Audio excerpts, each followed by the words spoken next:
To fully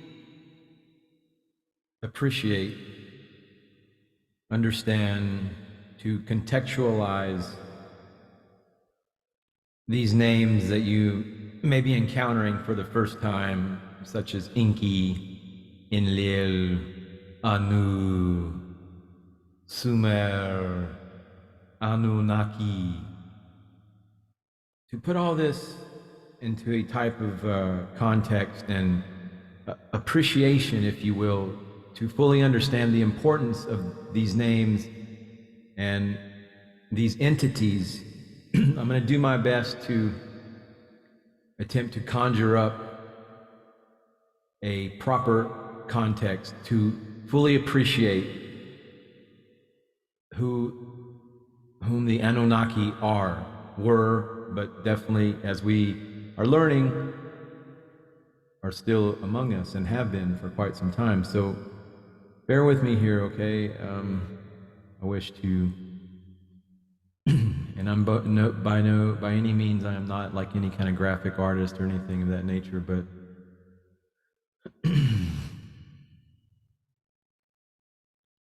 I mean, let's say that this is a timeline, and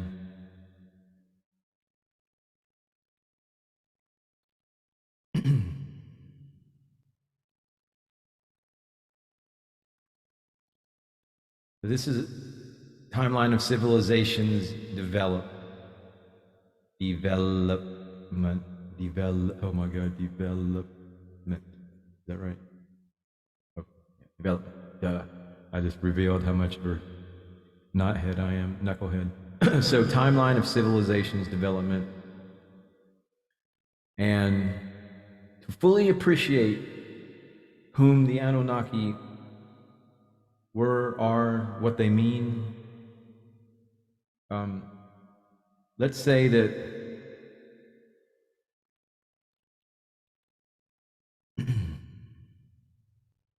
the civilization, the technology of civilization was at a certain level, meaning that at this point in history, and this is not even accounting for, let me preface this, this is basically going on history that you will find in your high school, your middle school, your textbooks, where the textbooks, at least in the modern day propaganda school systems, at least acknowledge the existence of Sumer in Mesopotamia and talk about it as the genesis of civilization, yes. But to really understand, like, that is just a statement. It's, oh yeah, that's where civilization began. But to fully appreciate what that means, you have to put it in context, meaning that all of the development of humans at that point, and this is not, talking about Atlantis, Lemuria, any of that hidden history that's not discussed in schools and talked about, and it's just kind of relegated to more fantasy. But to understand the Tigris-Euphrates Valley civilization and that statement that this is the genesis of civilization, you have to understand that it's not just where things began, it's how it appeared. The timeliness and the totality of its appearance. It's not like it just gradually built up, like there was just 100 years of, oh, let's figure out how to domesticate these goats, and oh, if we put this little seed here in the ground, this will pop up, because at least the modern day history textbooks recognize that agricultural burial rites, mathematics, all this architecture, this stuff doesn't have any precedent. Like, it built up to that point. It literally appeared, bam, overnight. Like, there was no build up to it. There was nothing that you could point to. And this is all proven and through, anthropological and that type of those bodies of science and research. It's not like it just it had an arc where it gradually kind of built up or what have you. like it was just kind of cruising along, and then it gradually went up, and then it gradually went up. No, it went bam, straight up, full flourishing of all of this. Not to mention evidence of incredibly examples of incredible knowledge, gnosis of the cosmos, and I mean, you know, it's mind-science, but it's kind of a disservice the way that it's treated. Oh yeah, that's where civilization began. Well, it's where civilization appeared. Okay, appeared, and like as if bam, literally overnight on a time scale of development. You know, it was not great. It's just all of this stuff all at once just came. It was bam. It was there and it existed. So I mean, that's really important to understand when I talk about Enlil, Enki, the Anunnaki. I mean, basically, these are at this point they're myths, but they're, you know, if that even to most people. But the Anunnaki, if you get it in your head,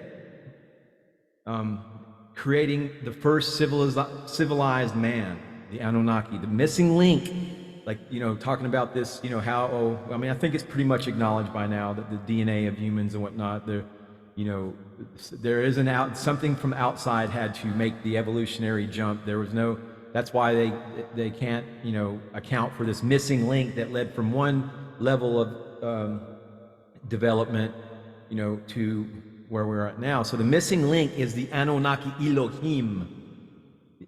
Elohim, the gods, as you know, the Hebrew word, and it's plural. It's, you know, and that's even they didn't censor edit that out of Genesis. That evidence is still there, but it's Anunnaki, those from heavens to earth, those who came from heaven to earth. Anunnaki roughly is what that translates to. But the Anunnaki Elohim, because we went quickly from a Homo erectus into Homo sapiens, modern man, literally overnight. And incidentally, Homo sapiens is about to hit it 5 days from now to Homo luminous. When the great solar flash happens, it'll be just the same as overnight, but it will come as a thief in the night. Homo sapiens to Homo luminous.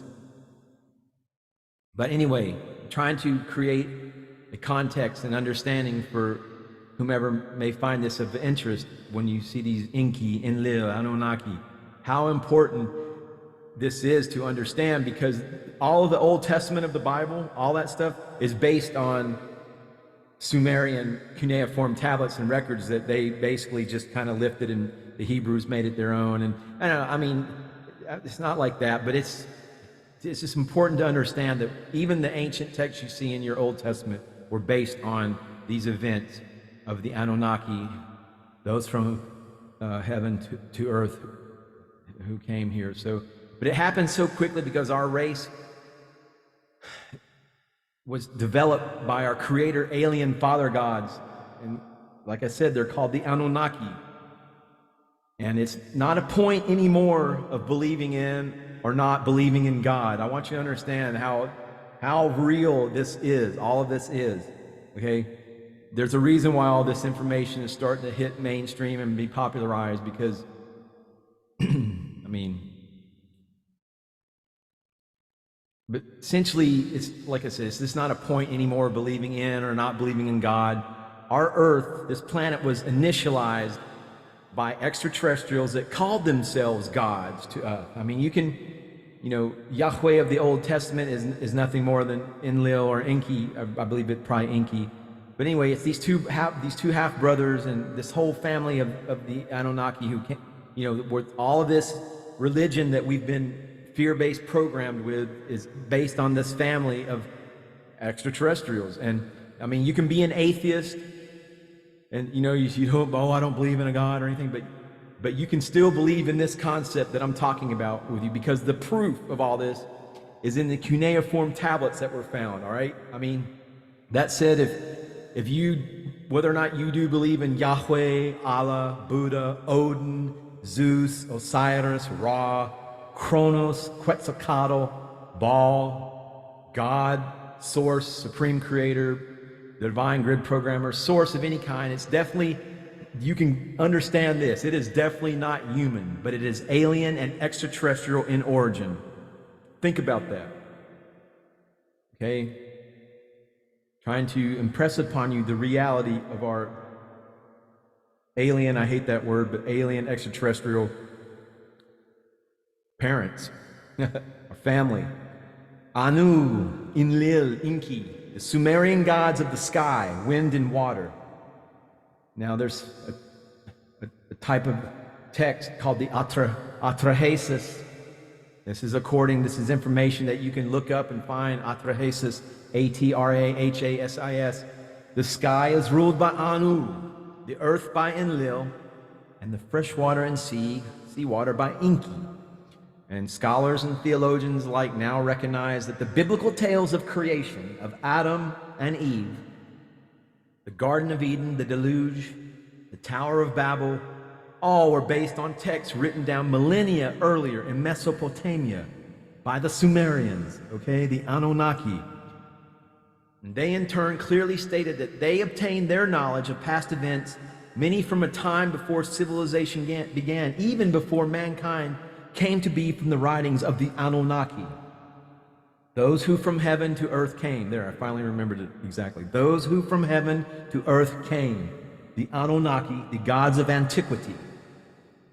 Okay, this basically, I mean, everything was started here on earth.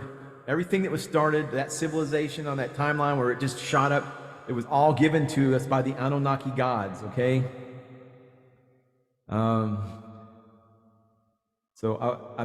just want to impress upon you people that are searching for truth and whatnot, and because I believe this is essential to understand, to break you from the, if there's any of whomever is watching this message and there's struggling with, anybody in your life that's keeping you, gaslighting you, or keeping you somehow in chains of guilt, to any organized religion, any kind of using Jesus or anything to gaslight you and make you feel guilty and keep you keep your mind in check with your search for truth.